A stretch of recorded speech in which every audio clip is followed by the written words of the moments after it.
La vigilia pascual tiene 4 partes bien diferenciadas que ustedes ya han captado otros años, que son la bendición del fuego, la proclamación de la palabra de Dios repasando la historia de la salvación, después la bendición del agua y por último, propiamente lo que es la liturgia eucarística. Otros años hemos incidido o hemos explicado algún aspecto de las lecturas, algún año hemos explicado la simbología del fuego. Este año quisiera centrarme, a ver si lo consigo hacer brevemente, sobre el tema del agua. El tema del agua. Esta mañana he venido aquí y he estado como 2 horas repasando toda la ceremonia. Hay muchas cosas que me he saltado. Esta ceremonia es mucho más larga, hay muchas más lecturas, hay muchas más oraciones, pero por motivos pastorales todo esto se puede abreviar, ¿no? Pero yo me he repasado todo. El pregón pascual, que hemos hecho el corto, no hemos hecho el largo, etcétera. Todas las lecturas hemos hecho las versiones cortas. Y he repasado una por una todas las líneas de la misa de hoy, que en el misal ocupa como 30 páginas, y con respecto al agua he encontrado esta serie de verbos que se podrían clasificar en 3 grupos. Hay varias veces que sale el aspecto de esta agua que nos purifica, esta agua que nos lava, esta agua que borra nuestras culpas. Después hay otro grupo de verbos que también sale en las oraciones y después cuando hagamos la bendición del agua, que son verbos que tienen que ver con esta agua nos regenera, esta agua nos revitaliza, esta agua nos hace renacer, esta agua nos fecunda, que tienen que ver con el tema de la vida, ¿no? El primero tenía que ver con la acción de borrar la suciedad. Este segundo aspecto tiene que ver con el dar la vida. Y hay un tercer grupo de verbos que se repite también y que sale varias veces, que es el verbo que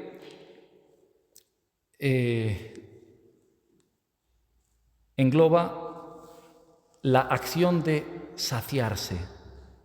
Esta agua nos sacia, esta agua nos alegra, ¿no? Me estoy muriendo de sed, veo una fuente, me pongo a beber y me pongo contento, ¿no? Este tercer aspecto. Y es curioso porque Santo Tomás de Aquino, en la Suma de Teología, cuando habla del agua, tal como es usada esta simbología en el Nuevo Testamento y sobre todo en el Evangelio de San Juan, Santo Tomás habla de estos 3 verbos. Yo cuando me he puesto a buscar, lo sabía, pero no he ido a buscar eso, pero he ido leyendo y me he ido encontrando que todos los verbos que tenían que ver con el agua en las oraciones de hoy se podían agrupar en estos 3. El primer aspecto de quitar una suciedad, lavar una mancha, el segundo aspecto de revitalizar, regenerar, fecundar, y el tercer aspecto de saciar, de que nos da un gozo. El tema del agua en el Evangelio es importantísimo. Y en el Evangelio de San Juan muchísimo más. De hecho, el primer gran milagro que hace Jesús es con agua.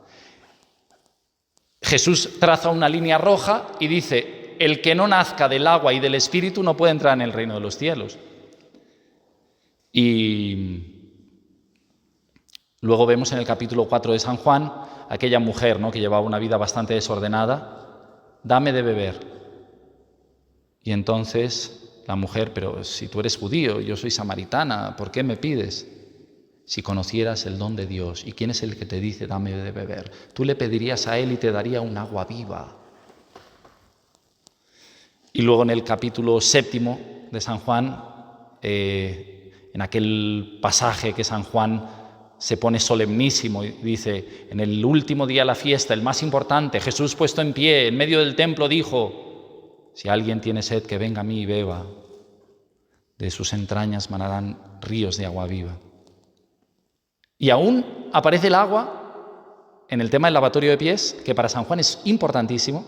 Si ustedes leen el Evangelio de San Juan, se darán cuenta que no aparece en ningún momento en el Evangelio de San Juan la institución de la Eucaristía. ¿Por qué? Porque San Juan escribe el 4 Evangelio, y como ya los otros evangelistas habían escrito los otros 3 y ya había quedado claro la institución de la Eucaristía, San Juan quiere resaltar otros aspectos de la última cena que, sin embargo, los otros evangelistas, que eran como más catequéticos, no habían destacado. Y San Juan les habla del lavatorio de pies. Algún año, si el Jueves Santo me toca decir la misa aquí, pues ya lo explicaremos, porque nunca me toca. Porque no vamos a ir a hacer a don David allí a la Ventosa, que está más lejos. Pobrecito. Y por último está en el momento cumbre de la vida de Jesús, que es su muerte, ¿no? Y viendo que había muerto un soldado, dijo, a este no hay que romperle las piernas, y ya está muerto. Y con una lanza le traspasó el costado y al punto salió sangre y agua, y el que lo vio da testimonio, y él sabe que dice verdad, para que también vosotros creáis. Y de este versículo, de que salió sangre y agua, pues todos los santos padres han hecho mucha teología y han hecho mucha espiritualidad y mucha mística. Ahora no es el momento, no tenemos tiempo. A lo que voy, el agua, así como el fuego en otro sentido, el agua es asociada a la resurrección de Cristo en esta vigilia pascual, y luego la Iglesia nos llevará hasta el baptisterio para que recordemos nuestro bautismo y bendeciremos el agua, no con la solemnidad, si tuviéramos bautizos, no vamos a tener bautizos esta noche, pero sí hay una cierta importancia a esa bendición del agua, porque si Cristo ha resucitado y ha salido del sepulcro, es para que nosotros, si Cristo ha muerto y ha resucitado, es para que nosotros seamos limpiados de nuestras manchas, de nuestros pecados. Y esta noche, en la que vemos que Cristo vence al pecado y vence a la muerte y traspasa las fronteras, ¿no? Aquello que dice Monseñor Isidro Puente Ochoa, ¿no? Que le decía a su padre: ay, hijo, en la vida todo tiene remedio, menos la muerte. Pues la muerte también tiene remedio, porque Cristo le ha puesto remedio con su resurrección. Bueno, pues este es el primer punto, que le pidamos a Cristo resucitado, que se va a hacer presente en el altar, en esta Santa Misa: Señor, límpiame. ¿Y de qué nos tiene que limpiar el Señor? Fíjense, de nuestras intenciones, de nuestras ocasiones y de nuestras contriciones flojas. Nuestras intenciones. ¿Qué significa esto? Señor, que si yo me viera como tú me ves, ¿cuántas intenciones hay en mi vida torcidas, afeadas, egoístas, interesadas? Yo puedo hacer cosas buenas. De hecho, estoy celebrando misa ahora. Pero si mi intención es presumir, si mi intención es hacer daño, si mi intención es... Tú puedes celebrar una misa, pero tu intención está torcida. Y entonces, esto le tenemos que pedir al Señor. Porque acuérdense que la Virgen en Fátima, cuando se aparecen los tres pastorcitos, los niños le dicen... claro, ella dice: Señora, ¿de dónde vienes? Vengo del cielo. Ah, del cielo. Se nos ha muerto una prima. Ah, sí, tu prima. Está en el cielo. Y también una amiga que... Uy, tu amiga estará en el purgatorio hasta el final de los tiempos. Y yo pienso, si una muchacha de 15 años que vivió en Ajustrel, no había internet, no había televisión, no había el mundo este que estamos totalmente paganizados, la Virgen le dice: esa niña estará en el purgatorio hasta el final de los tiempos, purificándose por sus pecados y por sus intenciones torcidas, por sus intenciones no puras. Y esto es lo que le tenemos que pedir al Señor en esta tarde, en esta noche. Señor, lávame de mis pecados, por supuesto, pero también de esto que nunca pienso, mis intenciones. Cuando yo hago las cosas, las hago por ti, las hago por amor a Dios, las hago porque es de tu agrado, las hago porque es tu voluntad, o las hago para que no me digan, las hago para quedar bien, las hago para fastidiar al otro, las hago porque tú puedes hacer cosas buenas, pero con intenciones que no son tan buenas. Luego, Señor, límpiame de las ocasiones. ¿Qué significa? Que si yo me doy cuenta que hay ocasiones en mi vida en las que yo me meto y fácilmente caigo en el pecado, Señor, apártame de esas ocasiones. Y por último, Señor, límpiame de mis contriciones no del todo intensas. Bueno, sí voy a confesar Ave María Purísima, sin pecado concebida. Padre, me acuso de esto. Sí, ya. Pero luego salgo y sí, se me han perdonado los pecados, pero no hago nada para que la gracia de Dios, para que esa agua inunde Como se llevó por delante a todos estos egipcios, Señor, por favor, llévate por delante toda esta tontería que llevo encima de egoísmo y de soberbia y de pereza y de chulería. Porque no basta confesarse y no basta arrepentirse, hay que intentar hacerlo con la contrición perfecta, ¿no? Segundo, el agua, además de borrar, de lavar, el agua regenera, revitaliza, fecunda. ¿Y eso cómo es? Porque te encuentras con Cristo resucitado, atención, en la oración. Mañana ustedes se encontrarán con Cristo resucitado en la procesión del encuentro, ¿verdad? Aplaudiremos, habrá música, estaremos contentos, emociones, lágrimas y veremos cómo el Hijo se encuentra con la Madre. Pero eso está muy bien, pero eres tú el que te tienes que encontrar con Cristo resucitado en la oración. Es mejor hacerlo en la iglesia, donde está Cristo en el sagrario, vivo, resucitado, esperándote. Pero si no puedes, en tu casa, busquen momentos de oración. ¿Por qué a veces la gente que tiene más dinero, más comodidades, más posición social, más favor de los demás, vive amargado? Y el que está ahí un poco arrinconado, que tiene quizá una enfermedad, que está torpe, que no sé qué, ¿por qué vive feliz? Porque la felicidad la da la fecundidad, la vitalidad del encuentro con Cristo en la oración. Yo no digo que no vean un poquito la televisión, pues nos tenemos que distraer. Antes nuestros bisabuelos no tenían televisión y se iban allí, pues digo, hablaban, no sé, se reían, era otra vida, ¿no? Ahora tenemos más comodidades en casa. Antes se morían de frío, se tenían que enterrar en casa. Pero no pierdan tanto tiempo en la televisión. Hay que verla un ratito, nos distrae, eso va bien. Pero busquen momentos para hacer oración. Un cristiano del Villar de Domingo García que no busque 10, 15 minutos al día para estar en oración, le va a pasar como esos campos en los que no hay agua, se acaba resecando todo.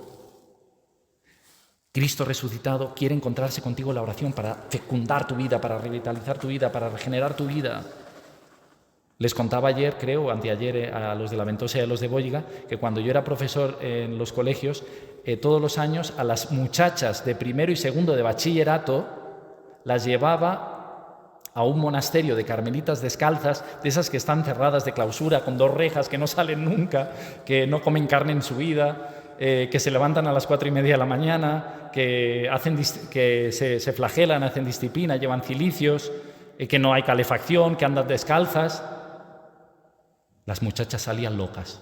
Pero padre, ¿cómo puede ser que estas mujeres estén tan felices? Es que están locas de alegría, están contentas, pero no les cabía en la cabeza. Es el encuentro de la oración. Es el encuentro con Cristo resucitado que nosotros muchas veces pues no acabamos de tener. Y tercero y último, el agua no solo limpia, el agua no solo lava, no solo regenera, revitaliza, fecunda, sino que el agua nos sacia. Nos cuenta la mitología griega, ¿verdad? De aquel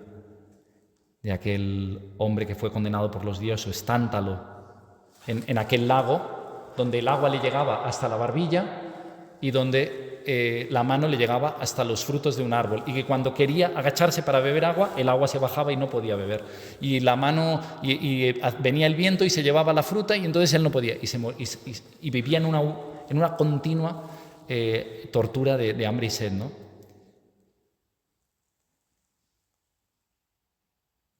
El hombre del siglo XXI vive esta tortura, no le sacia nada. El fútbol, la moda, el dinero, Eurovisión,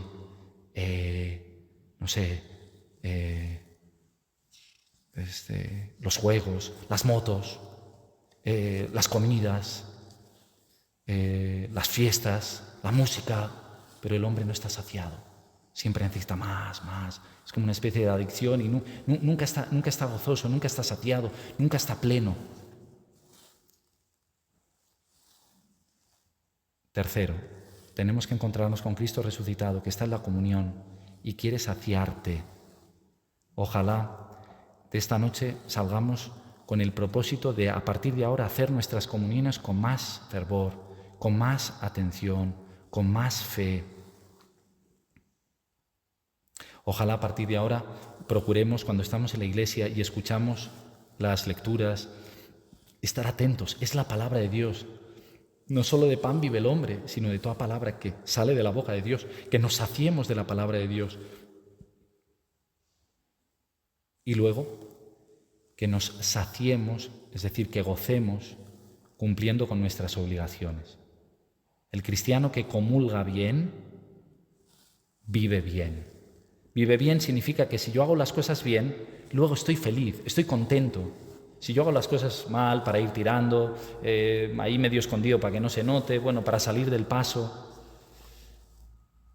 Cristo ha muerto y ha resucitado para que tú vivas a medias, para que tú te conformes con ir tirando. No. Cristo ha muerto y ha resucitado, y esa agua, esa fuente de agua que sacia nuestra sed, es Cristo en la Eucaristía, es Cristo que te espera en su palabra y es Cristo que te espera en tus obligaciones. Pues el que está jubilado, el que es taxista, el que es barbero, el que está casado, el que tiene un hermano, el que tiene que atender un enfermo. Buscar a Cristo en mis obligaciones, a Cristo resucitado, Cristo que está vivo. A veces cuando la vida se nos pone se nos gira, ¿no? Todo, y se nos pone, las cosas se nos ponen en contra. Está ahí Cristo resucitado, en ese frío, en esa lluvia, en ese contratiempo, en esa enfermedad de tu mujer, en esa fiesta de cumpleaños. Ahí está Cristo resucitado. Hazlo bien. Vas a una fiesta de cumpleaños, no estés ahí sentado con el móvil apartado. Disfruta, colabora, contagia. Estás al lado de un enfermo, atiéndele, háblale, cuídale, escúchale. Es decir, que lo que hagamos, lo hagamos plenamente, para que eso nos sacie, para que eso nos llene, para que eso nos llene de gozo, porque detrás de la comunión, detrás de la palabra de Dios y detrás de tus obligaciones está Cristo resucitado, que quiere saciarte y llenarte de su gozo. Pues esta triple reflexión del agua que nos sirva para iniciar esta Santa Pascua. El agua Cristo resucitado nos limpia, el agua Cristo resucitado nos fecunda, y el agua Cristo resucitado nos sacia.